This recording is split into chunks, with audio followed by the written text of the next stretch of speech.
Hello and welcome to Strange Dominions. I am your host, Octavian Graves, and I am here with the vengeful spirit himself, Alden Bartley. Hails, brother. Good evening. Good evening, and hails to you too. Tonight we have a very exciting episode for you. We are speaking with Luke Bell, ceremonial magician of over 10 years. He is also writing a book on his experiences in ceremonial magic, and this is such a wealth of information on the topic, as well as magic in general. I think that our listeners are really going to learn a lot from what he's experienced and what he has learned about the cosmos and the whole system of ceremonial magic. What was your favorite part, Alden? Well, he certainly has a way with words. He is an absolute wordsmith, you're right. Master of analogies, as you're about to discover. My favorite thing about speaking with Luke, beyond my own fascination with the topics that he's discussing, is the authority with which he speaks about them. He doesn't come across as overbearing, but this is a man who knows what he knows, and he'll tell you when he does not know. And he's not making you take a lot on faith. No, and he commands respect, but he also allows you to know that he doesn't know everything and that he's still learning just like we are. So I'm really, really excited for you guys to hear. We do have our Patreon up. There are 4 tiers. The first tier is a small $4 a month, and with that you get extra content. With Tier 2, you get extra content as well as a sticker and the chance to be on the show as a guest and to be part of our AMA series. Tier 3, you get unlocked content, a sticker, as well as a pin, and the opportunity to be a guest on the show and be a part of the AMA series. And Tier 4 has all of that plus a patch. So if you want to support the show and you want to get extra content, there will be a link to our Patreon in the show notes, as well as a link to all of Luke's information. If you have seen something strange or unusual and you would like to be on the show, please send us an email at strangedominionspodcast@gmail.com. That is strangedominionspodcast@gmail.com. And with that, let's get into the interview.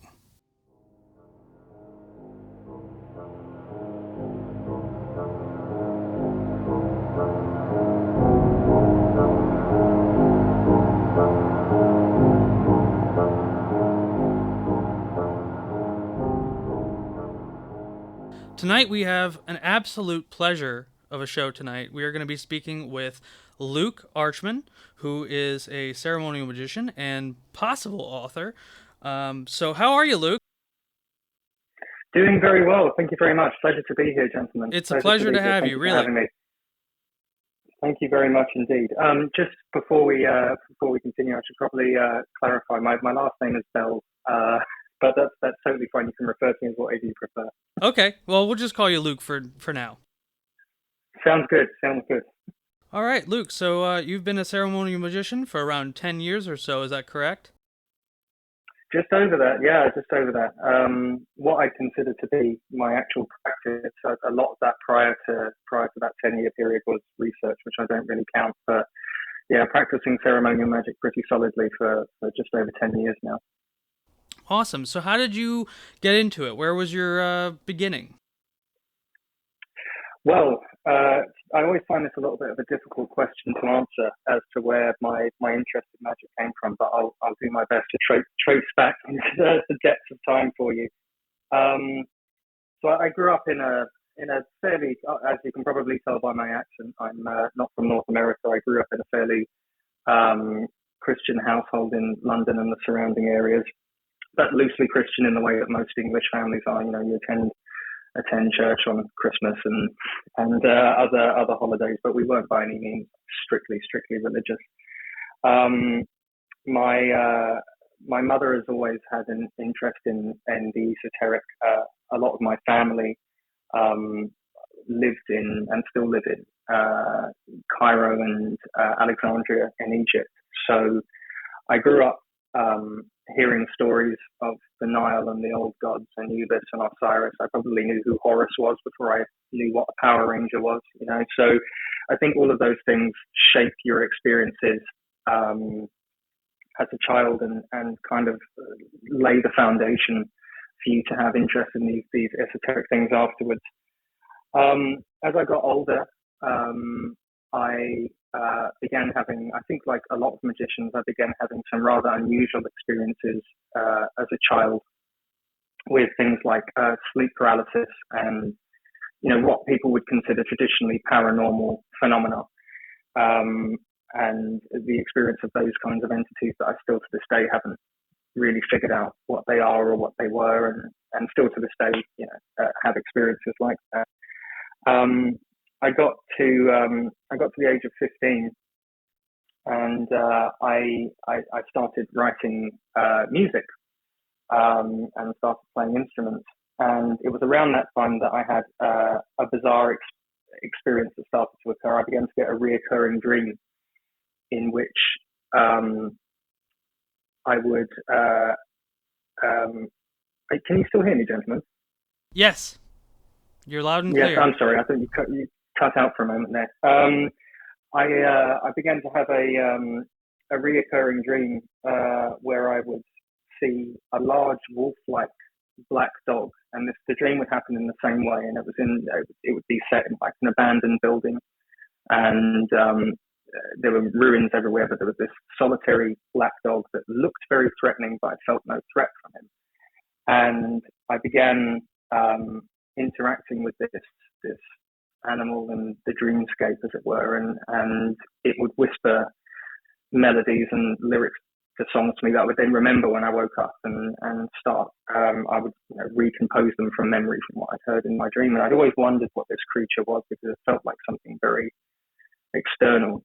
Perhaps it's what the ancient Greeks might have referred to as my daemon. One of my kind of like helpful spirits that knocks around in my subconscious. Anyway, these curious experiences piqued my interest in childhood.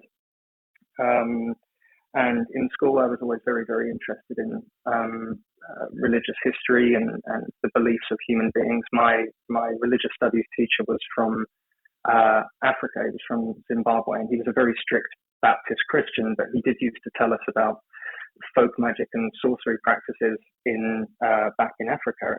I kind of thought that was a lot more interesting than Christianity or any of the other religions, because it sounded like these guys were onto something. It sounds like if they could do the crazy things that he was claiming that they do, then that's something that's worth for sure looking into. So, alongside those experiences, I also had an avid interest in older literature, and was reading the works of H.P. Lovecraft and Edgar Allan Poe, which are all replete with strange stories of weird rituals and witchcraft and odd things. So I was kind of inadvertently immersing myself in what would later become quite a passion for the occult sciences. As I got older, into my later teens, I began seeking out actual literature that I could practice, something that I could use. My first kind of experience in actually practicing a ritual was I suppose it sounds quite silly now, but as a 15-year-old lad, this is the kind of thing that you do. I was rather lazily not particularly interested in finishing an essay at school, and I'd come across a fairly obscure book on witchcraft, not Wicca, mind you, but traditional English witchcraft in a second-hand bookshop in not far from where I lived, and thought, well, I really don't want to do this essay, and if my teacher doesn't come into school tomorrow, I probably won't have to hand it in. So I took a gamble and performed what I suppose could be called a spell or a ritual, and went into school the next day, kind of, not 100% sure whether I was going to be in a fair bit of trouble or whether this would have worked. And it turned out that my teacher didn't come in that day, and I didn't have to hand the essay, which was great. The issue was that she actually came down with a rather severe case of pneumonia, and ended up in hospital for about 3 weeks, which I felt rather guilty about. She was fine, she recovered, but I kind of got my first taste of the magnitude of things that can occur as a result of doing some of these practices. And so, I thought, well, that's really interesting, and it kind of spurred um, my interest in it in quite a big way. By the time I left home and was living on my own, I'd absorbed quite a lot of the old grimoires. I don't think even at that stage I really quite understood all of them, but was trying to find a way to actually put them into practice, because at some point you have to you can only read so much, and you really want to start seeing what you can do with this stuff. And I landed myself a part-time job while I was studying in a furniture store that was located in a fairly trendy part of London, and it was in an old building. I think it was about 200 or 300 years old. And so it's this huge old townhouse converted into a shop front. They had a rather sizable basement. Because I'd been working there a while, I had keys to the shop, and my apartment was literally a 30-second walk from this place. So I got the bright idea that I should start utilizing that basement space, because I certainly couldn't do what I wanted to do with the roommates that I was living with at the time. And so that's exactly what I did. I would wait till silly hours in the morning, and I would go into this basement, and I would start practicing in the way that it laid out in the grimoires, and seeing what results I got. And it kind of went from there, really. And it's one of those things that never, one of those passions that has never waned. It's never been a phase. It's always been something that I've been very, very invested in. Well, you brought up a very interesting point, because you brought up Lovecraft. And as someone who has been fascinated with Lovecraft since I was a boy, that was one area that I became exposed to occultism and the esoteric, along with I found Lovecraft and Crowley at the same time, and so those two names kind of get tied into each other in various ways. I actually have a copy of the Necronomicon here.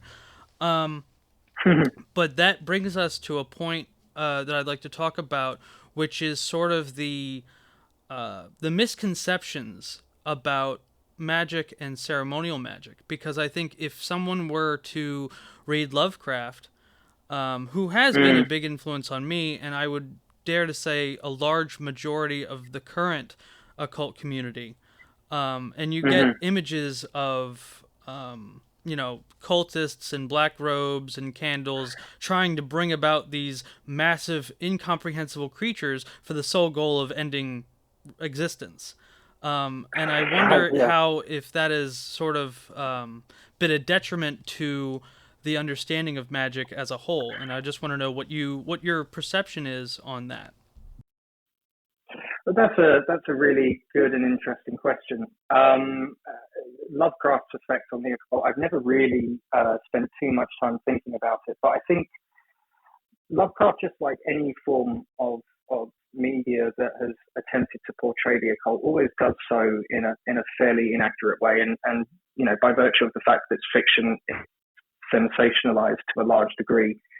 I think that the problem with relying on particularly works of cosmic horror like H.P. Lovecraft, or gothic horror like Edgar Allan Poe, or even any of the slightly more modern things like Dennis Wheatley, I think has been a route to the author of The Devil Rides Out, To the Devil a Daughter, and various works like that, and has been a pathway into the occult for a lot of people. I think that what it does is paints it in a inherently negative light. It's seldom the protagonists of the story that are the practitioners. It's usually some mad wizard, trying to watch the world burn for vague bad guy reasons.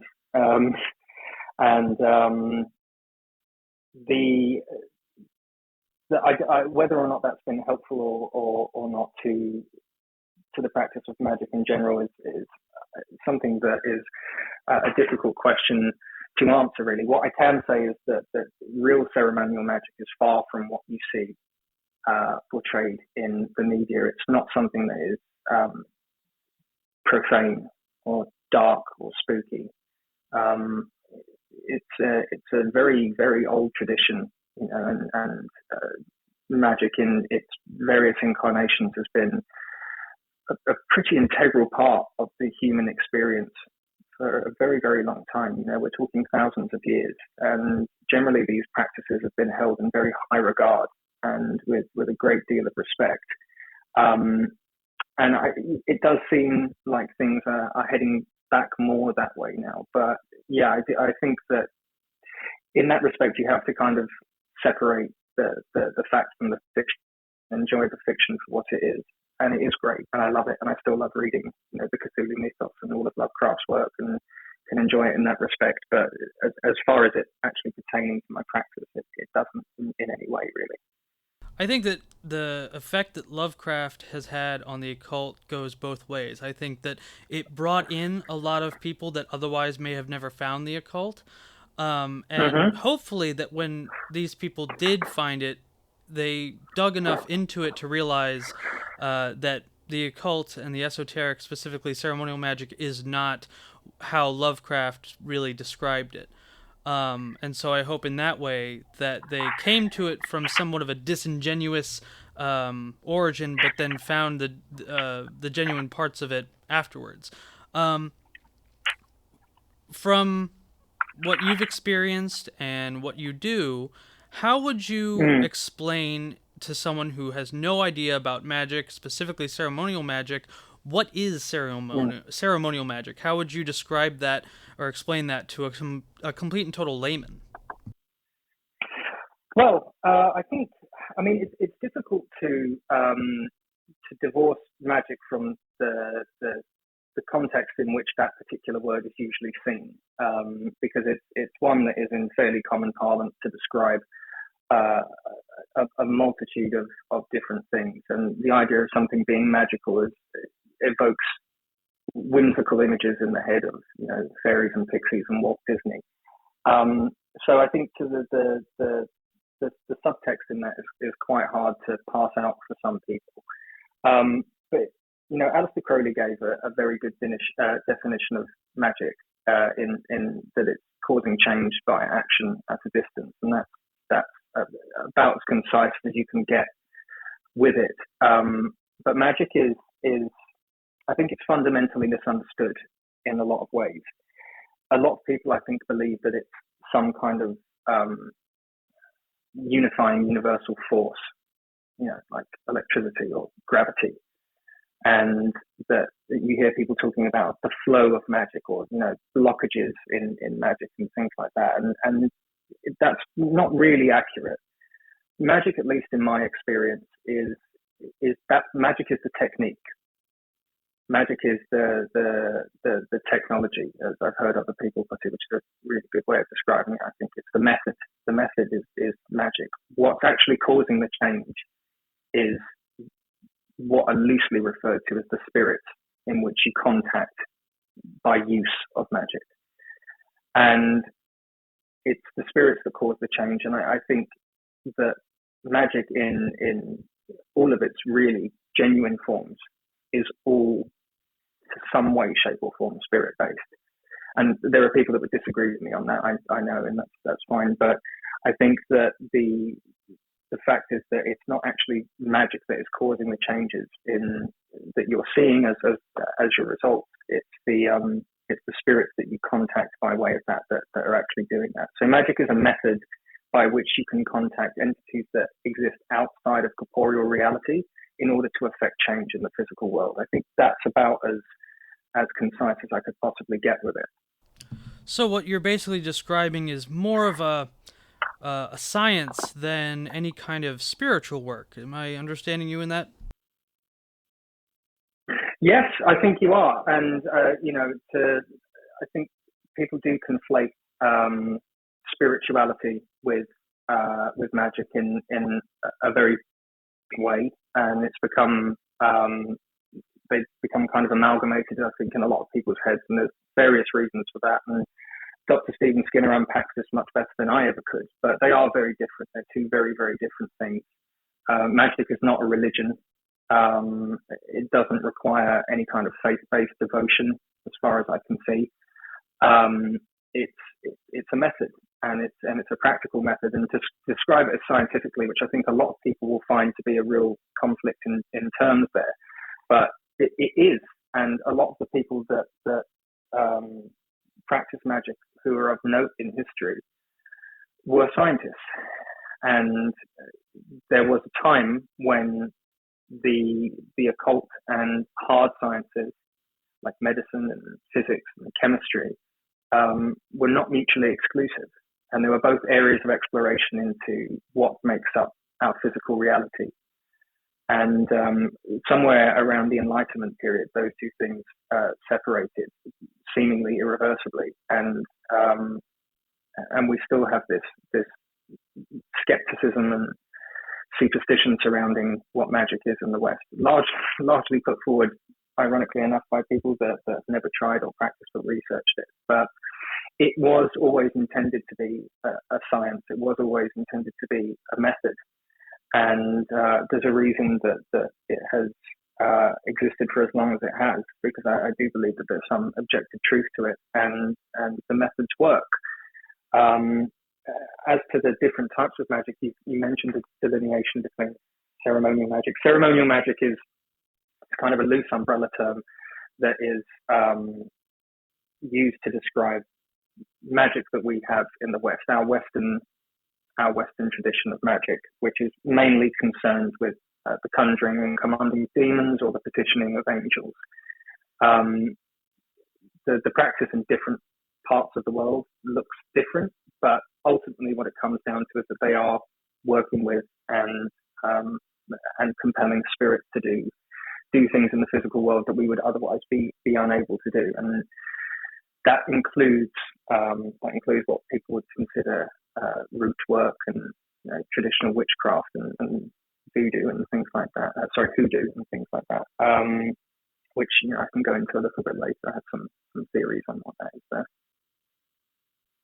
Well, I tend to agree, and I think that while my initial understanding of magic was that of more of a fantastical view, the more that I've learned about it and the more that I've researched it, I've come to understand that it's a lot more pragmatic and practical than how it generally is perceived, at least in the West, and how most people approach it. So one of the things that you mentioned was angels and demons, and that is more or less what this is concerning. And I'm sure that there are people who will hear that, people of not magical means and have no understanding of this.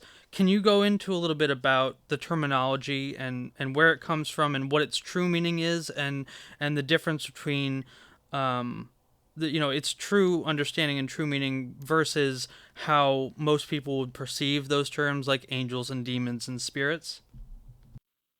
Of course, yeah, I'd be delighted to. I use angels and demons again as a very loose term. I don't think that they're particularly fitting to the creatures that you are making contact with. And I think again, unless you're fairly immersed in the occult, you would have ideas that are coloured by our religious background in the West as mainly Judeo-Christian, as well as things that are shown to you in the media that would affect what your perception of those things are. I should preface this by saying that I'm in no way suggesting that I have some kind of fundamental understanding of the nature of these beings. I'm still just like anybody else, learning what they are. I can only talk from my interactions and experiences that I've had with them over the course of my practice. So I tend to use the term spirits to kind of cover any of the entities that you contact by way of ceremonial magic. But they do seem to be segregated into particular species, I guess, is one way of saying it, although it's not the perfect way, but I think that's the best I can do with that one. Different species of creature, and they behave differently. Demons, or at least in this respect, when we're talking about demons, we're usually referring to chthonic spirits that are conjured and compelled using magic. And I think the most common that people are aware of is the spirits that are listed in the catalogue in the Lemegeton's Goetia, which is probably one of the most famous and most used grimoires today. And there's 72 spirits that are listed in there, and they're generally categorized as demons, partly because of their nature and the things that they can do, and partly because of the Christian paradigm in which these grimoires were written. And angels, I find them a lot harder to define. I think that there's a duality that people approach the angelic and the demonic issue with, in which they assume, well, angels are all completely good and full of light and love and just want to give you a big hug and everything to turn out well for you. And demons are these inherently bad creatures that will just ruin your life, and they're all they're interested in doing is making you do hideous and profane things and possessing you and making your head spin around and making you vomit green stuff all over a priest. And that's just not my experience with them at all. I think that if I was to try and define what an angel is, I think that they're less the winged beings that are flying around holding harps in long flowy robes, and more that they are rather grand and immense governors of certain aspects of reality. And they're obviously very popular in the New Age movement as well, but I don't think that they quite understand the nature of them. And I'm not saying that I do by any stretch of the imagination, but they are immensely powerful spiritual creatures that I think could do you a lot of damage if they wanted to as well.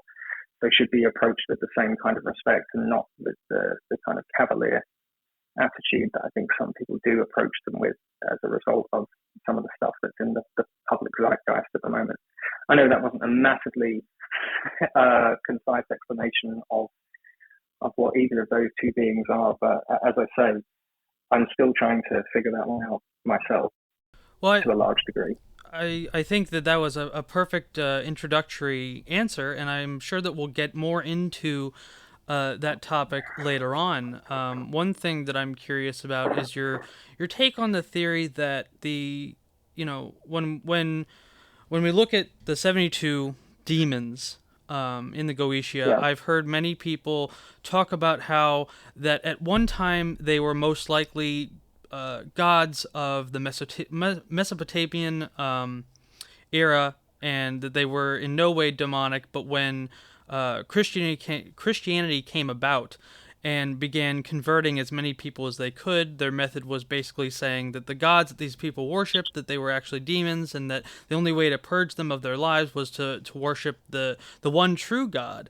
And so I'm curious to know what your take on, if you've heard that theory, and what your perception of that theory is.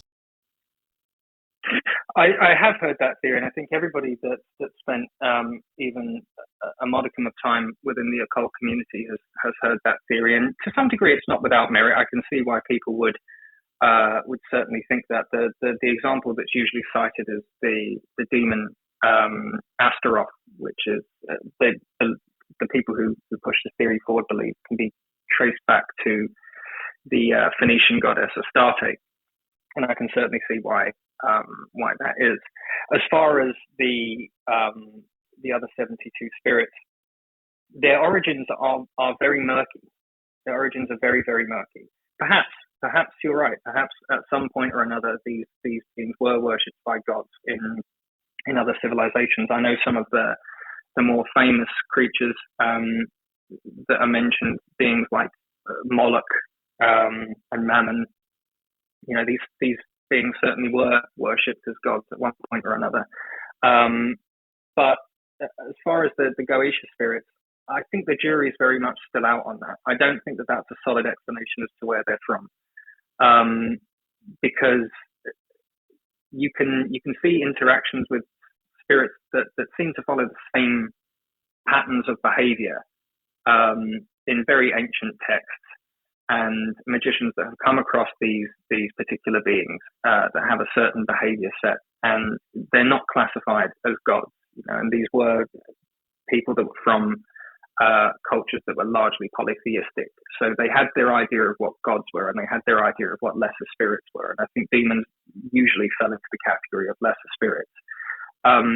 So I lean away from that as an explanation as to what they were. It's very possible that some of them were. Unfortunately, the Catholic Church did a rather effective job of attempting to eradicate any practice of magic from the face of the planet. So we have huge gaps in the history and lineage of some of these beings and when people first started interacting with them. So I fear that for some we'll never know. But as I say, the jury is very much still out. But I would have my doubts on being able to categorize all of them as old gods from the ancient times. I can totally understand that point of view, and I would tend to agree with you that the jury is still out and that there's not a lot of historical records regarding the origin of many of these entities, and so a lot of the perceptions about them most likely come through some sort of unverified personal gnosis. Correct. So one thing that I've always been curious about is, like, the grimoires that we use or that people use for this purpose of ceremonial magic. Where, I'm trying to think of a proper way to phrase this question other than asking, where do they come from? But in your view, how are they able to compile this information? I mean, where did it all start for the authors of these works to compile such a specific and detailed instruction on how to contact these entities, how to handle them, how to bind them, how to go about communicating with them? Well, that is a really good question, and one that I think much smarter people than I have been attempting to answer for a very, very long time. Because you're right, the directions are very, very specific in the grimoires, and we can get into this a little bit later on, but I don't think that any of those steps are arbitrary, and they all have a purpose. And I think the more you practice and the more you practice to the letter of the book, you start to realize that these things make your practice a lot more effective if you actually follow them. As to when people first realized this, there must be an origin to it somewhere, but I have no idea when that was. Some of the earliest manuscripts that we're aware of that show the practice of what we would now today consider ceremonial magic are the Greek magical papyri, or the PGM manuscripts, which are a set of manuscripts that came from the Hellenistic period of Egypt, and they're essentially the working notes of a Greco-Egyptian magician that show a lot of the same techniques that you see in the modern day grimoires. And some scholars of history have done a very good job with tracing those manuscripts forward through from Egypt through the ancient world and into Europe. So we kind of have an idea as to how they found their way into the hands of medieval and Renaissance magicians. And as you would expect, before the days of the sharing of mass information, these things had to be copied out by hand, and they were usually copied in secret because you could be skinned alive or burned at the stake for even being in the same room as one of these manuscripts or books. And so there is likely a little bit of dilution of some of the information that came forward, and things change, and they change on the cultural context in which they're written, and things that were originally written from an ancient Egyptian paradigm slowly start to become Christianized when they're copied up by Christian monks. So I think that we don't know where the genesis point for that was. Some people have suggested that there was some kind of divine genesis from it, and you can see in apocryphal texts in the Bible, explanations for that in things like the Book of Enoch, where it talks about the fallen angels teaching charms and enchantments to humanity as part of their rebellion whilst they were busy breeding with human women. So potentially there was something along those lines, but I couldn't tell you exactly where they came from, I'm afraid, and I'm not sure anybody can as of yet. And hopefully someday we make more discoveries and more manuscripts are discovered, and we can start to piece together more of the puzzle. But at the moment, it's a very fragmented history and a very fragmented system. It is part of the job. And I think that Go ahead. things such as archaeology could possibly someday give us some answers as far as the true origin of this specific practice. When it comes to grimoires, which ones would you say? Which ones have you worked with, and which ones would you say have been most successful to you, or you've had most success with, and which ones have you seen to be more difficult and more adversarial to work with? Good question. I've worked. I mean, I think like a lot of magicians, I started off with some of the more famous grimoires. I would say that the one that I've worked most from is the Lemegeton's Goetia. But I've experimented with a number of them, including the Heptameron and the Grand Grimoire and a few others as well. I always end up going back to the Goetia because that's what I spent most time learning and practicing, and the one that I've had most success with, I'd say. And I think that a lot of people make the mistake in thinking, at least when you're just kind of taking your first steps into magic, that the Lesser Key of Solomon is solely concerned with the conjuring and commanding of demons. I mean, the Goetia is for sure, which is one of the books in the Lesser Key of Solomon, but the Lesser Key is actually comprised of a number of books, which is concerned with many different types of spirits, demons being one of them, but also angels and other entities as well. But that's a long way of answering your question in just saying that the Goetia is the one that I keep going back to. It's the old favorite. Well, I think that would be the case for a lot of people. I mean, if you look up grimoires or have ever heard anyone talk about them, they're most likely, as far as I've experienced, referring to the Lesser Key. That's the one that I was most aware of for most of my life when it came to magic and ceremonial magic. I didn't even really I didn't know about the grimoire of Dr. Rudd until probably a few years ago, and the Heptameron as well is very new to me. But I think that the Lesser Key, would you say that you could go your entire life as a ceremonial magician only with the Lesser Key? I mean, is it kind of the one-stop shop for this kind of magic, or would you say that it's more beneficial to look through all the grimoires and try and work from each one, or as many as you can find?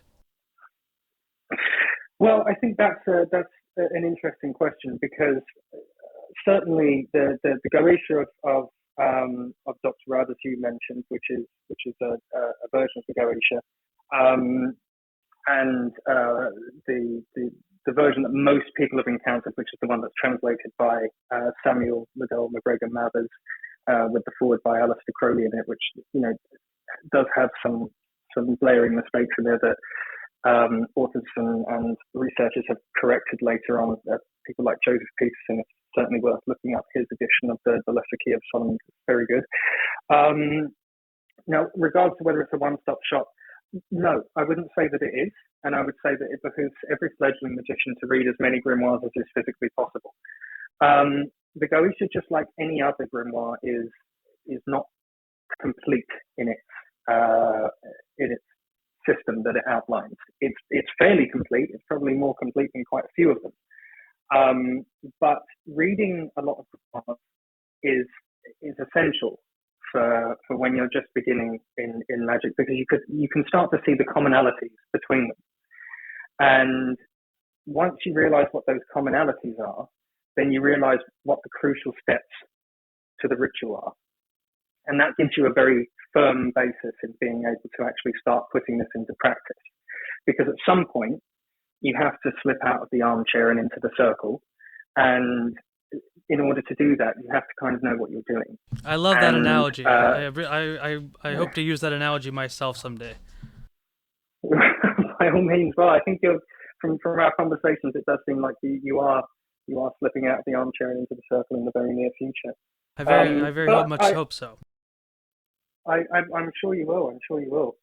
But I wouldn't say that the Gosha is a one-stop shop, and I think that most magicians worth their salt will experiment with a number of different grimoires because there are different spirits. Some of them do have spirits in common, but there are different entities that you can contact for different purposes throughout the grimoire. So I think the more experienced you become as a magician and the more interested in this subject that you get, the more keen you are to try different systems and see what results you get of them. It's part of the fun of practicing magic is that you have quite a lot to be able to experiment with, and it's fun to compare results with other people and find out that they got something similar or even something different. You kind of keep that dialogue going. So I wouldn't call it a one-stop shop, no, but it certainly is the one that I've used the most. It's certainly the one that I feel most comfortable with. One thing that I've always been curious about is when you go online and you try, I am an aspiring magician. I'm still very much a novice, both in practice and theory. But when you go online and you try and meet and talk to other quote-unquote magicians, you find a vast array of different and conflicting information. I've seen things that people have said, oh, I've summoned Lucifer in the bathroom, or I have summoned Belial to help me make a milkshake. When you're starting out, those are exaggerated examples, but I hope that the point gets across. When someone's starting out in this tradition, and I do call it a tradition, who's to know, like, how do you know what is truthful, what is genuine, and what is posturing and inflated and more egocentric in that regard? I mean, where does, if you don't know at all, if you're completely naked in this, where do you find your clothes, if that's a appropriate analogy? That's a fantastic analogy, yeah, and that is a very real problem.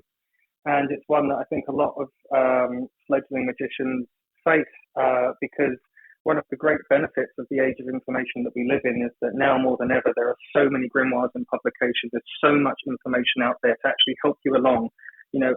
Most people, I think, who even started practicing in the 60s and 70s could never have dreamed that you could jump online and buy your ritual tools or order consecrated robes from somewhere, and not that I particularly recommend ordering things from other people, but that's a different discussion. But my point is that there are so many resources available now to people who are interested in the occult, and there are more people than ever that are actually practicing magic, and that's a fantastic thing. The downside to that, of course, is that there's a lot of nonsense out there, an awful lot of nonsense, and an awful lot of bad information, particularly in social media. And it is very difficult. Are you saying that TikTok is not a reliable source for magical information?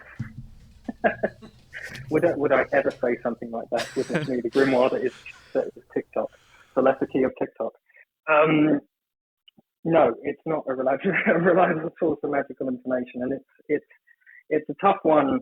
It's a tough one for a lot of people who are just kind of taking their first steps into something that actually can be quite scary for a lot of people, and quite intimidating. How do you figure that out? That's a really good question. Well, I think that the first thing you do is you arm yourself with knowledge before you start entering into serious discourse with other people with regards to what their magical practice is. So at least you have a foundation of it. I would recommend that people pick up a book before they go onto Facebook in search of information on magic. And, that's not to say that there aren't nonsense books out there, because there are. But you're generally safe with the old grimoires. That is the tradition. That is what nigh on all of these practices are based on. So to some degree, I'm a little bit of a purist where that's concerned, and I know that people would disagree with me there, but I think that will provide you with a solid background at least, so you have some idea as to what's nonsense and what's not. There is you're absolutely right in what you say, and I've personally seen that kind of thing as well on social media of people saying nonsense stuff, like performing evocations to goetic spirits in the shower, and there's this rather alarming trend in the occult community that magic has seemed to be almost an extension of the heavy metal scene, and people are dressing in black and hanging out in graveyards, and think it's kind of edgy and cool. As cool as that is, I totally understand that itself is not magical. Well, exactly, yes, and far be it from me to question people's fashion choices or musical choices, because that's certainly not what I'm trying to do. But it's not. That's not what the practice of magic is at all. And people carving sigils that they believe to be attributed to Lucifer into their arm is not magic either. And you find that quite quickly the people who are posturing and the people that are talking rubbish, and they fall away quite quickly because it loses its novelty. And to actually get results, which you're likely not going to be getting if you're not doing the rituals in a certain way and you're not approaching it in the correct way, it starts to lose its novelty and it starts to become not so fun. And magic is hard work, and it's straining on the body, and it's straining on the mind, and it's straining on the spirit, and it impacts your social life, it impacts your personal relationships. There's a lot of sacrifices that you have to make in order to be able to do these things properly, and it's not inexpensive to do it properly either. So I find that those people that are kind of posing, as I think you put it, or posturing, tend to fall away quite quick, and you learn to spot the people that are talking nonsense. I generally find that a good indicator of that is if people get defensive about the results that they've got. If you question somebody about something and they not in any kind of adversarial way, but more in a way of, can you elaborate a little bit more on this result that you've got? They'll tend to get their back up a little bit if it is nonsense, and they won't be able to substantiate that. On the note of people lying about the results of that sort of that fashion trend, people saying that it like they were able to summon it in the bathroom, making it out to be easy. You were talking about like how strenuous this really is. What does a prepared magician look like? Because I feel like one of the things keeping a lot of these people in that armchair on Facebook, just hanging out in the graveyard, is just how specific these ceremonies are. Could you elaborate on that? I absolutely can. Yeah, for sure. Well, as I say, it is strenuous and it is difficult. It first requires a lot of research on your part to know what you're doing and get the step-by-step correct. And as I say, there's a lot of conflicting information out there. So it does require a little bit of a scholarly approach to it and some dedication in that respect.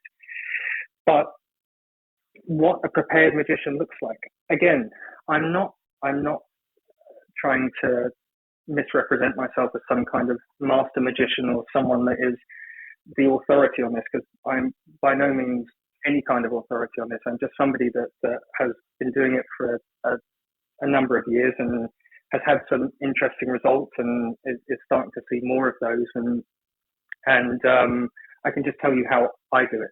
And if people disagree with that, they disagree with it. And if people want to try that, then great. So if you're going prescribed by the grimoires, there's a lot of preparation involved with approaching any kind of magic ritual. And when I say the grimoires, I'm largely referring to the Goetia here. As we said, that's the kind of the most popular, the one people are most familiar with. Things that the magician has to do is they have to purify themselves. Purity seems to be very important in communing with these entities, and I'm not 100% sure why that is, but it is. And I've noticed a difference when I've experimented with not doing those things to when I actually have them. And that involves long periods of fasting and staying away from certain things in your diet, staying away from intoxicants, daily prayers and confessions, abstinence from any kind of sexual activity. Also, there's the actual preparation and creation of the tools. There are a lot of things that you need in magic that you can't go without in the ritual. At least I wouldn't go without them. Things like a magic circle, the circle that you see in a lot of the grimoires that the magician is to stand inside when conjuring these entities. It takes a long time to create one. It takes a long time to draw one out. It takes a while to consecrate one. The same with your robe, same with your sword, the same with your phylactery lamens, your protection that you wear. These are all things that have very specific instructions on how they need to be created, and the materials are not easy to come by.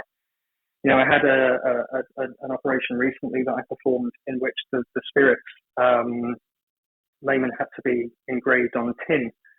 And you'd be surprised how difficult a sheet of pure tin is to find. I managed to find a 6-inch by, I think it's 6-inch or 8-inch by 8-inch square, which cost me close to $300 to get my hands on it. It was the last one in this area of the country that I'm in. These things are difficult to come by. But you either do it properly or you don't do it, I think. That's kind of my attitude towards it. Because if you're going to put all of this effort in, and you're going to go to the effort of finding somewhere that's appropriate to perform an evocation, and to do all of that purity, and to do all that purification, and to do all of these things that go along with it, all of that research, learning all of these conjurations, and then you get to the point where you're actually performing the ritual and you realize that it doesn't work because you've left something out just out of laziness. It just seems so such a waste, It seems so pointless if that's what you're going to do. So I've tended to just stick to the book. I've tended to just try and do it to the best of my ability, as prescribed in the text that I'm working from, and that's what I've seen results from.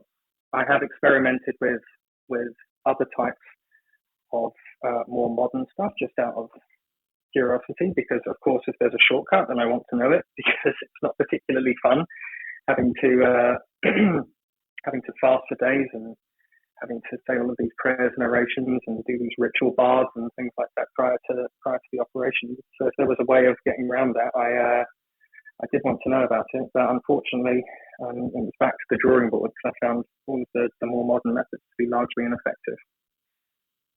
Well, those are all very good points, and I agree with you that when undertaking something of this magnitude, it would be remiss to not follow it by the book, at least in this particular case. You mentioned something about in the preparation for the ritual, talking about prayer and you said something, and now I'm completely blanking on a confession. That's what I'm saying. And so one thing that I have grappled with when it comes to the ceremonial tradition is obviously the focus on the Judeo-Christian tradition. And so I'm curious to know, for people that are interested in this but have a difficult time with that aspect of it, how would you say to either get your mind around it or even get around it? And also, what would you say about the possibility of using this technique to summon and commune with beings that are not detailed in the Goetia from other traditions and pantheons, such as the pagan tradition or the Egyptian tradition? I know that Thelema is concerned with that specific aspect, but in your opinion, what would your advice be for people like me who, I consider myself to be a heathen of the northern tradition, and I've had a hard time with the Christianization of this tradition, and I know that it did start from a Christian origin, but for people that want to not move away from that, but find an avenue to commune with the spirits in their tradition using this method, what would you say to that? Well, this is unsurprisingly something that I come up against a lot. It's something that people ask my advice on an awful lot because there is a kind of natural abhorrence, particularly in the West, towards the Christian orthodoxy, and that's not without reason. But I always ask them the same thing, and I'll ask you if that's all right, Joel. What is it that you're bumping up against that paradigm causes an issue for you? Like what specifically is it about that paradigm that causes you some kind of hesitation or is acting as a roadblock?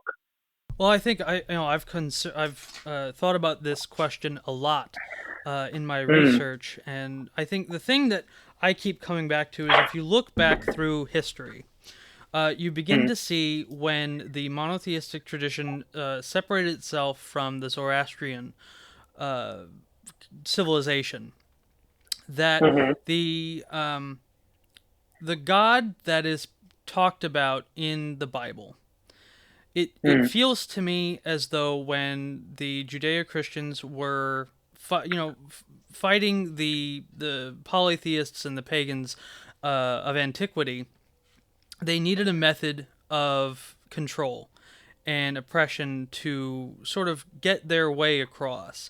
And if you look at it from that perspective, it becomes very easy to understand how that would go. I mean, if you're a landowner in Mesopotamia or even Europe, pre-Christian Europe, and you have serfs that work, that do your work for you, and you tell them that that Odin, for example, wants them to work harder and that they're not working hard enough and they're not dedicating themselves to their serfdom, and that it is their place to do so. And one of these serfs says, well, I don't care what Odin says. I venerate Tyr or I venerate Thor.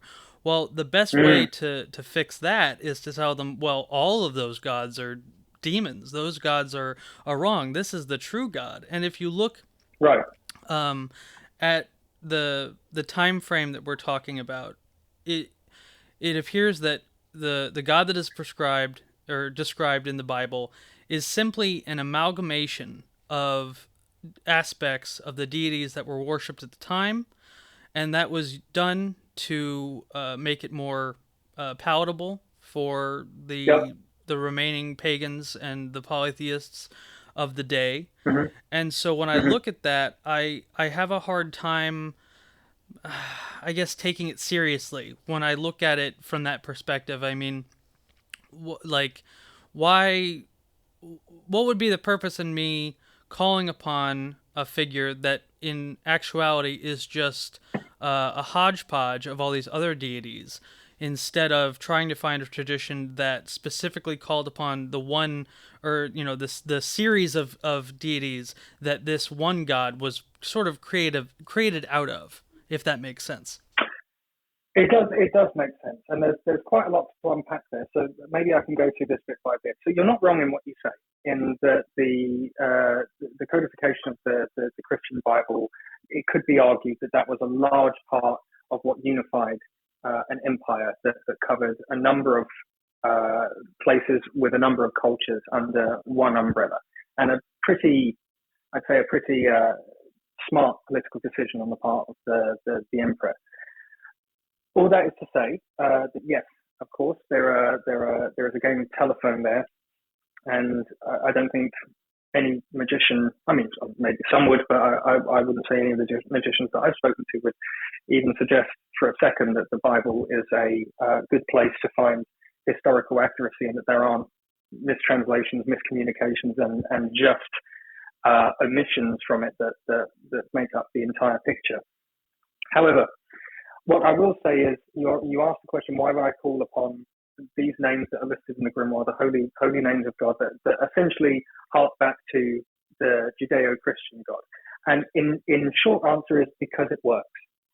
That's why you use that system. Now, one of the other things that you mentioned was a propensity towards the pagan gods. Now, I think that it's important to remember that wherever there has been power, at any point throughout history, there have been people that have been using the apparatus of that time that cultural apparatus in order to assert power over the people of that population, the serfs, as you put it. So I think it would be worthwhile remembering that even in pagan societies or polytheistic societies, religion has always been an apparatus of power. And priests, in combination with rulers, have always used people's beliefs to ensure that they are subservient and that the hierarchy stays in place. So I think that there is this danger of viewing pre-monotheistic religions through rose-tinted glasses. I think a lot of people look at the occult and they go, well, Christianity did so many terrible things, and you had the Inquisition, and they conquered all of these places, and it was all in the name of this Christian God. I want nothing to do with that. I think to a large degree that's throwing the baby out with the bathwater. I think if you can separate what Christianity is, nobody is asking a magician to go out and become an evangelical preacher or a Baptist and go from door to door selling Bibles. That's never the question. You don't have to be a devout Christian to be a magician. But to say that you would replace that paradigm with some of the pagan gods because they seem more affable towards you, I think is maybe a little bit of a misunderstanding as to what the pagan gods were actually like. And if you look at ancient history, let's take, for example, Zeus from the Greek pantheon. One of Zeus's favorite pastimes was to disguise himself and go down to earth so that he could rape mortal women. Hardly a character that you want to have a beer with.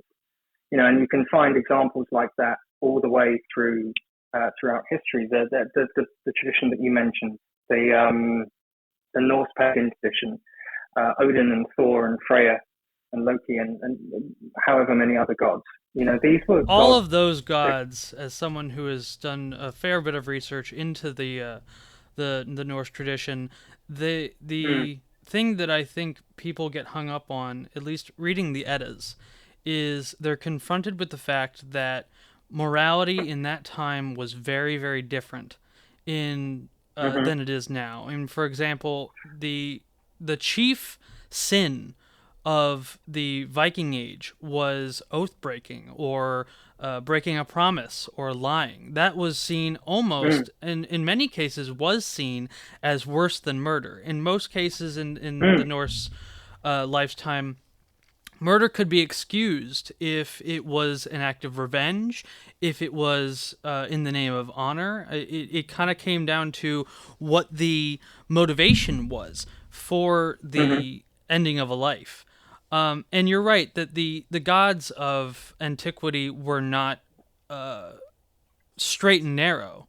They were not these clean, pretty gods. I mean, there is a part in the Younger Edda, the Poetic Edda, where Thor is coming back from Jotunheim from just killing many giants for no particular reason other than he wanted to. And Odin is disguised for whatever reason as a ferryman. And Thor comes to the lake and he says, he's having a conversation with Odin that he believes to be a ferryman. And Odin is basically just mocking him. But there's a specific part where they're sort of talking about each other's achievements and where the other one was during that time. And so Odin talks about a time when he was having his way with a woman and pleasuring a woman, and he says, Thor, why did you not come and help me rape this woman, essentially? And Thor says, well, if I had known about this, I would have absolutely come and held down that woman while you had her way with her. So there's many examples of how these gods have what I consider to be a very chaotic form of morality. They kind of did what they wanted to for their own justifications. And so while I don't believe that these gods are in any way more holy, and I mean that with a like WHOL sense, sense than the Christian God, I feel that and this goes into one of my biggest arguments with monotheism is the sense of draconian duality, where Mm-hmm. if you don't do what is described in the Bible, then you're not just a lazy person, you're not just a bad person, you're up there with Belial and Lucifer and all the other baddies of the Bible. And if you Right. do exactly as you're told and do not question it at all, then you will be Mm. granted a glorious afterlife. And to me, that Right. is so anti-human, and it is anti-nature. There's no such thing as duality in nature. When a lion eats a baby gazelle, that lion in no Mm. way is evil. He is simply just going after the easiest target he can to survive. And so that's been one of my gripes with Christianity, but more so my alignment with paganism, is that it seems to have a much more natural sense of morality and right and wrong, and it just seems more akin to human nature. Well, maybe that's true to a degree, I suppose, but it is also more akin to the. And again, I don't want to come across as some kind of Christian apologist because I'm not Christian. But you're asking me about the efficacy of using a particular paradigm in magic, which I think we're kind of meandering towards getting to some kind of conclusion on that. But you're absolutely We right in won't what you say. spend too much time because I do want to get into the experiences you've had and the more nature of the deities that and the entities that are prescribed in the Goetias. No, absolutely, and I think that's. But what you brought up here is valid, and I think that it is something that a lot of your listeners or people that are interested in the occult bump up against almost immediately because they open a grimoire and they see the first conjurations and prayers, and you're summoning beings by the holy names of God who created the earth, and there are a lot of grimoires that are written in a Catholic context as well, and even bring in things like the Holy Trinity and stuff. So I think that it is something that's definitely worth addressing. You're absolutely right in what you say. The gods of antiquity had a very warped sense of morality and a very warped sense of humor. Humans were largely their plaything to be used as they saw fit. If you gave them enough rewards and you bribed them enough, then maybe they would do you some favors and not strike your children down with smallpox or any other manner of horrendous things. And these were hard times, and the followers of these gods were hard people. The Vikings were very hard people and spent a lot of their time raping and pillaging their way through Europe. And so, you are right in that sense. I think that, like you say, people come up against more than the actual nature of the Hebrew God himself. It's more the orthodoxy and the control that Christianity has asserted over the world for such a long period of time, and people automatically kick against that. But I think it would be maybe misleading to think that you are asking a magician to be a Christian, because you're not. And you don't have to be a Christian. You are using a system that was written in a Christian context. And I think that the best way for people to approach any kind of magical practice is to practice it as it's written first before you start augmenting it for those reasons. I think at some point you've got to ask yourself, how much does it actually bother me, to call on these names, which are calling on a being that humanity has not even come close to being able to describe. And you're not by any way discounting the existence of other beings in the universe or there being room for them in your practice of this magic. But this particular system is concerned with summoning entities that are obedient to that name. I don't know, for whatever reason, why that is, but I know that when they are conjured, they are constrained and bound by those names. For some reason, they are obedient to that. Now, again, an explanation to that does somewhat escape me. I'm not 100% sure or convinced that summoning Thor or Odin using those same parameters would be as effective. I don't know that they would be obedient to those things. But what I do know is that in ceremonial magic, the actual conjuring of spirits, the conjuring of demons, these certain names are used because these are ones that have have been shown to actually constrain them, that they are actually obedient to. And that's not to say that there isn't efficacy in other systems using different deities, because of course there is. But in magic, there has always been a tradition of calling down a hierarchy. The spiritual world is arranged into a very, very strict hierarchy, and calling down entities of varying power from the top to bottom is kind of the way that you end up getting to the spirit that you want to call. And that's evident in Egyptian magic as well, and a number of other ancient practices. So I do understand your concern there, and I think that a lot of people do end up heading towards what we might call the left-hand path, and I think we've discussed this previously before, that I've always found a little bit confusing because it kind of reinforces the duality that they're professing to oppose. But I would agree with you 100% on that. I think Alden has something you want to ask. On the note, on the name swap, wouldn't you believe that the name swap wouldn't be particularly effective? The ceremonies from these grimoires, like you've said, they're largely written through a Christian lens, and that's where a lot of people with hang up have, at the very least, have questions, if not just a disdain for. Is there any kind of link, do you believe, with a person's cultural or religious background? For instance, if we were to read on ceremonies that are built around the names of those other deities and the natures of those deities, would he be any more or less effective using those to the letter versus if he followed one translated or rooted in the Christian pantheon to the letter as well? Is there any kind of reinforcement that would give, or does that have any effect at all on the efficacy? Well, that's a really interesting idea, and it's one that's addressed in quite a famous book called Ceremonial Magic and the Power of Evocation, which is by Dr. Joseph Lasiewski, which is I do recommend that anyone interested in magic picks up, because it's a breakdown of the mechanisms of ceremonial magic with an addition of the heptameron at the back of the book. So it's a good place to start. It's the place I started, in fact. It was the first book that I bought on ceremonial magic. So whilst it did scare the living hell out of me when I wrote it, and anyone that reads it will kind of understand why that is, but it's a good start. And one of the things that he talks about in there is what's known as the subjective synthesis of the magician.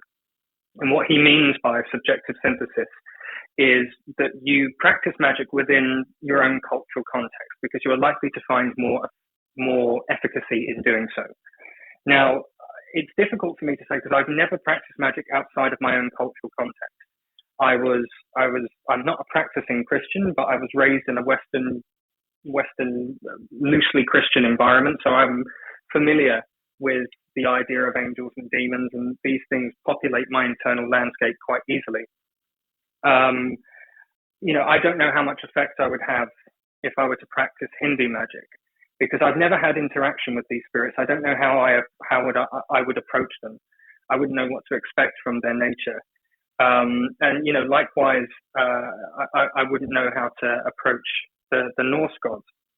So Lasiewski believes there is some relevance to that. I can't say that I've worked much outside of the things that I'm familiar with as far as the spirits go. I've never tried to summon a Norse god, and to make it clear as well, I've never tried to use the Goetic procedure to make anything other than the spirits that are listed in the Goetia. But perhaps it could work. Octavian, when you finally get to the point where you're ready to try, let's experiment with that. I'd love to hear your results from that one. But I would suggest that it would have some effect, I think, even just psychologically on you as the magician, that you would be less prepared for what you were about to face, and less prepared with how to deal with it, because you're entering into completely unknown territory. And that's not to say that you can ever really prepare yourself for the contact with with a goetic spirit or an angel, but you kind of know what you're getting yourself in for to some degree if you've come from a Christian background. There's some resonance, albeit slight, with the names that you're using to the powers that you're calling on. I wonder if that would be the same thing if you were to practice something that's completely outside of your realm of understanding or completely outside of your realm of culture, at least. Well, that's something that I'd like to explore. I think, Thank you. yeah, that was a great answer. I think that there is a certain ease in the fact that even though I was not, I was raised what I consider to be Jewtheist, which is my family is Jewish. At least half of them are. I do have some Catholicism in the other side of my family, as well as a direct route to pagan ancestors. But I think because one of the things that I've always battled with other pagans are, when it comes to like the Reconstructionists who believe that the only way to get any kind of answer from the Norse gods is to use the methods that they believe their ancestors did back in the 700s. And my problem with that is that if these are truly real, omnipotent is not the right word, but if these are real gods and they do have the powers that are described to them and ascribed to them, it should stand to reason that they would hear your call to them regardless of the method, because they should be able to see through time and space and realize that, oh, okay, so this person isn't necessarily doing what my followers did 1,000 years ago, but he is attempting to make contact with me. So they should be able to receive that. There shouldn't be, logically speaking, a barrier based on time in what you in the method in which you use to contact these entities. But that's just my own theory.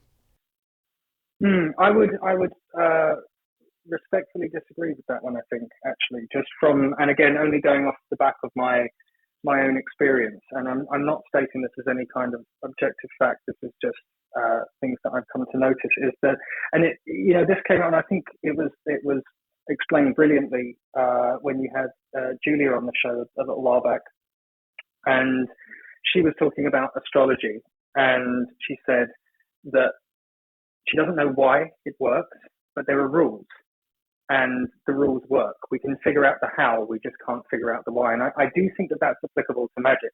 And I think that if that were the case, then, just staring at a demon's sigil and saying what you want would be enough for that to come about. And through experimentation with some of the more modern, I hesitate to call them grimoires, but some of the more modern books on magic, I found that to be not the case. There are rules, there are ways of approaching spirits, there are ways of approaching gods that they expect. And John King described this as predefined terms between the humans and the spirits, that they, where along the line, these rules, these protocols were set down, and this is what they respond to. And they respond to things that are familiar. They're used to being called in this way. And that is the most effective way to get in touch with them. Now, can you get in touch with them in other ways? I don't know. I haven't really tried. The few attempts that I've made in experimenting with things outside of the norm, just a funny way of phrasing it, the norm. But the few attempts that I've tried with that have been largely unsuccessful. So I'm inclined to tend towards the idea that these practices and these rules are not arbitrary and that they're in place for a reason. And I don't know why these certain things, saying these things at this certain time, burning this particular type of incense, facing in this particular direction, causes a reaction from a spirit that compels it to come towards you. But it does, and I would hazard a guess that it's similar with deities from other traditions. And you can certainly see commonalities between the Western magical tradition and traditions in other cultures. So I'm thinking that there is some kind of objective truth to these things. And that's a perfectly logical way of looking at it. And I appreciate that we can have a discussion where we both agree and disagree on different theories and practices. I think that's what makes this such a special kind of medium. Going Agreed, yeah. into your experiences, can you talk a little bit about Hmm. the experiences you've had, and then maybe go into sort of the nature of these spirits and what they are and what they aren't, and how to navigate these kind of spaces with the context of what these entities may be and what they respond to and what they don't respond to in your experience? For sure, yeah. I think this is the juicy bit, right? It's what everybody kind of always asks about. I think if you indulge me a little preamble prior to going into that, would that be okay? Preamble away. Thank you, thank you very much indeed. Um, so I think the way that, as you can probably tell by the way I'm talking, I try and approach my practice, my ritual practice, my magical practice, in a fairly grounded and pragmatic way, which sounds like a strange thing to say, but not to people that practice it regularly. I don't think. I think a lot of people are coming to the conclusion that you need to approach this in an almost scientific and rigid way. Um, and I think a large issue with what's going on in the occult community today, and I suppose there's nothing inherently wrong with it. People are getting what they desire out of magic. It all depends what you come to the traditions for. I find a lot of people are coming to it for, just a kind of weird and spooky experience, and certainly magic can provide you with that without much difficulty. But I think in doing so, you're leaving quite a lot on the table, because you're able to do some very, very miraculous things with it. And once you start seeing successes, that you do start to wonder where the possibilities end with it. But I think one of the most important tools that I've had as a magician or a practitioner for the years that I've been doing it is, I think, self-criticism. And I'll explain why I say that. I think that when I'm performing magic, then I am very, very results oriented, and there's a reason for that. The results that I get in the physical world, if they're not congruent with what I've asked of the spirit, I consider that operation a failure, even if I've had some strange experiences during the ritual. If there have been things that I've been doing and I've performed the ritual to the letter, and I've even got some kind of apparition in the room, and I'm concrete sure that it is there, unless I have managed to get that spirit to do what I've asked it to do, I consider that to be a failure. Now, the reason for that is, and I'm not trying to be materialistic or simplistic about my approach to magic, because of course it's incredibly humbling, and it's incredibly profound when you have these experiences. It completely reframes your view on reality in the world and what is and what isn't. And that kind of fried my brains for quite some while I struggled with what these things were and how it was possible for them to show up, because I think everybody kind of goes in expecting it not to work, and then when it does, you're kind of woefully unprepared for it. I think the only intellectually honest way to do it, to go into it, is to think it doesn't work and just be pleasantly surprised when it does. Exactly, and I think that's almost the default position for everybody that comes from a veritably secular society, that you kind of going, well, this could be interesting, but I highly doubt it will work. And then when it does, it does force you to really rethink things in quite a big way.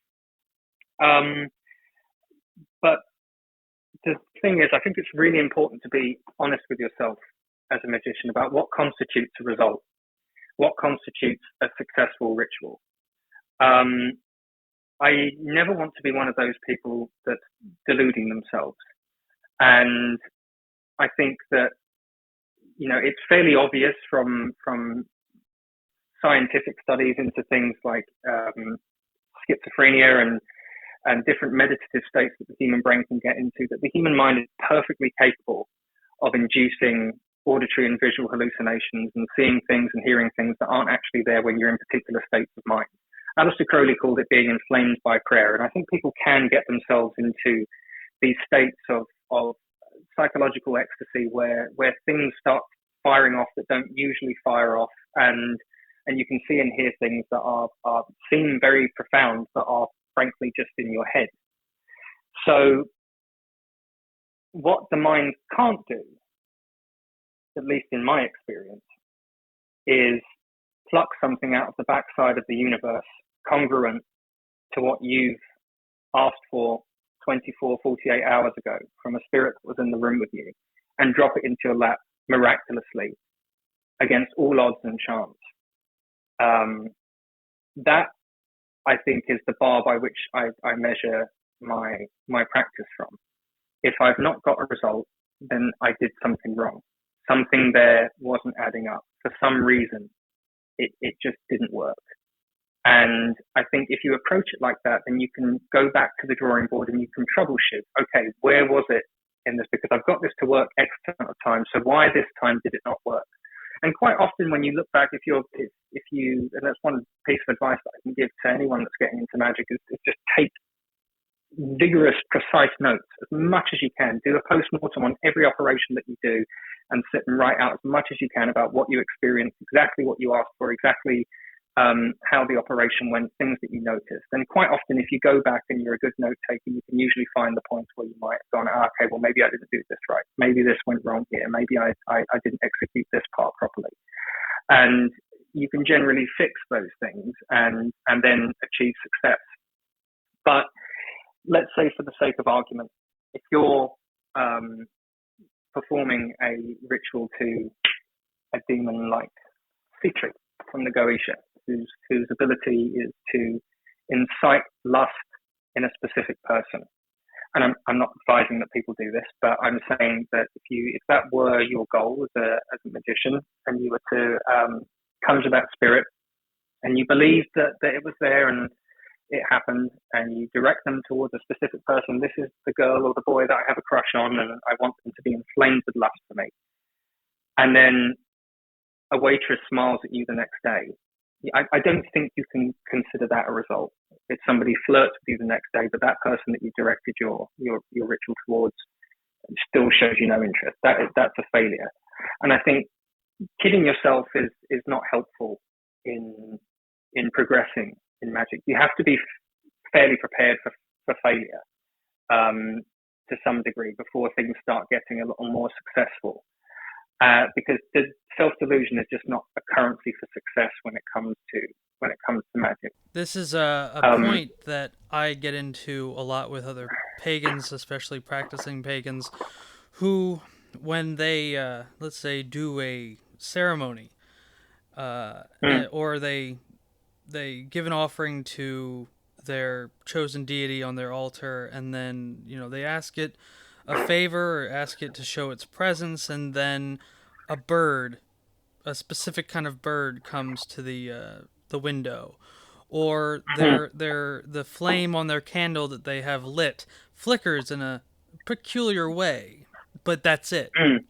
And they say, I can't believe it. Freya is here with me now. I've done it correctly. I have the favor of this incredible deity that I worship, and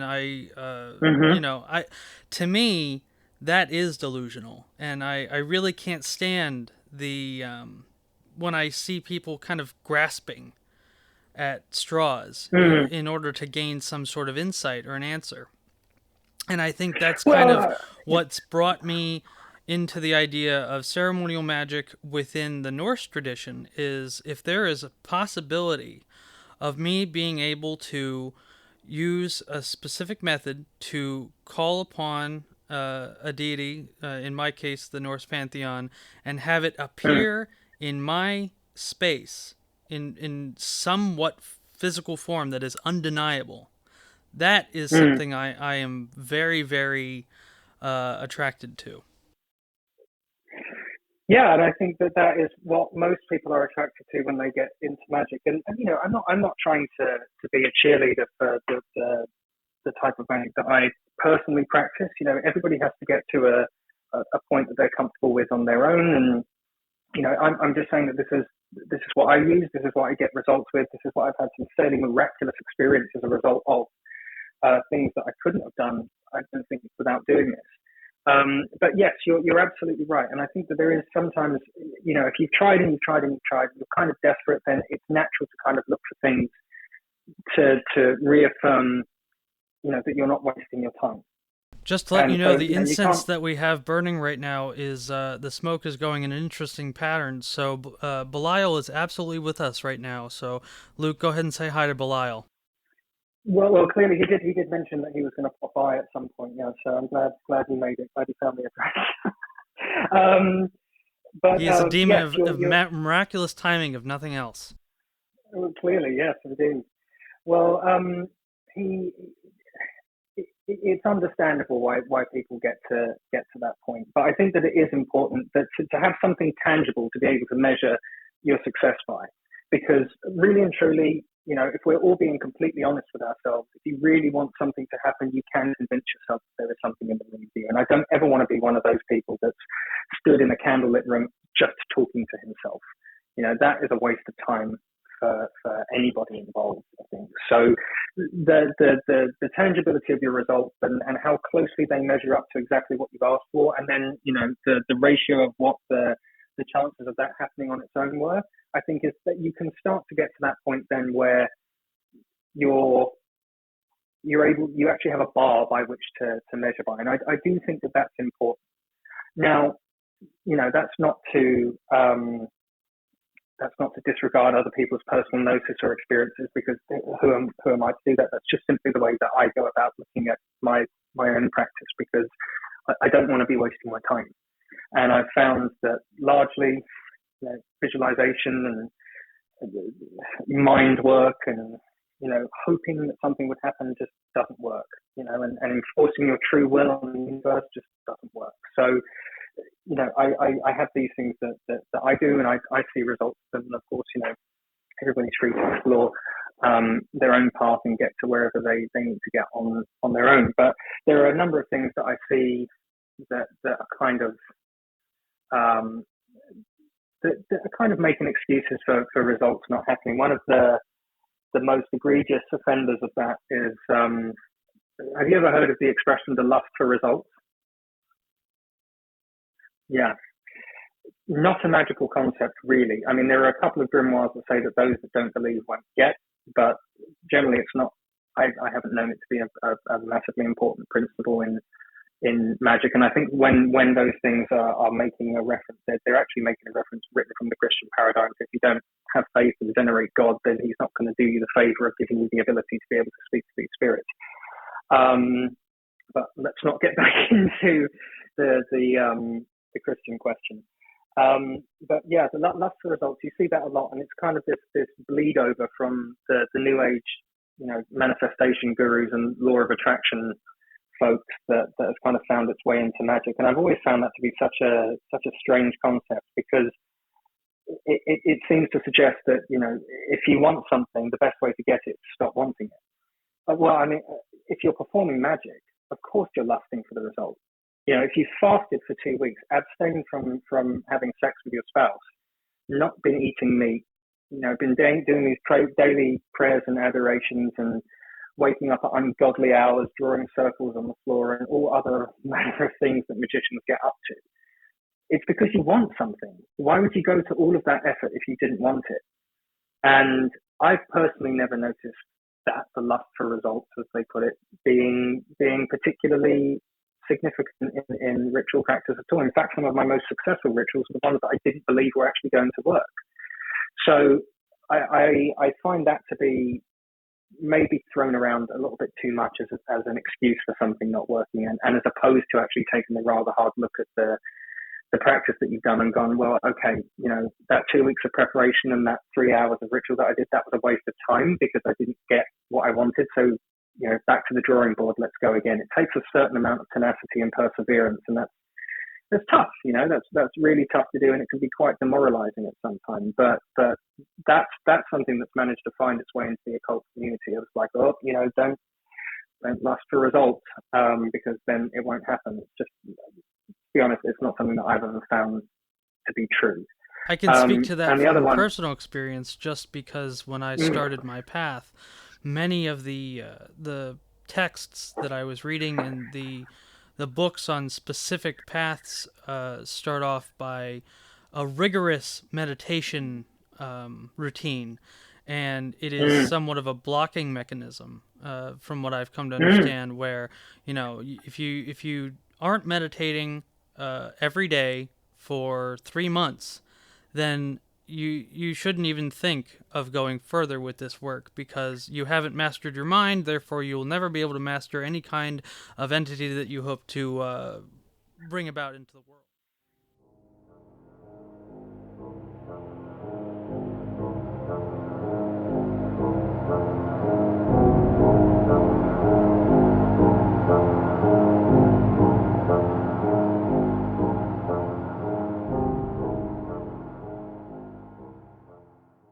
And that was part 1 of our conversation with Luke, the ceremonial magician. Part 2 will be next week. All of his information will be in the show notes below. Our Patreon is up, and there are 4 tiers of support, as I said in the beginning. And if you would like to show support for the show, that would be the best way and most beneficial way for you to do so. So I'm Octavian Graves. And I'm Alden. And we hope you have a great night, and we will see you next week.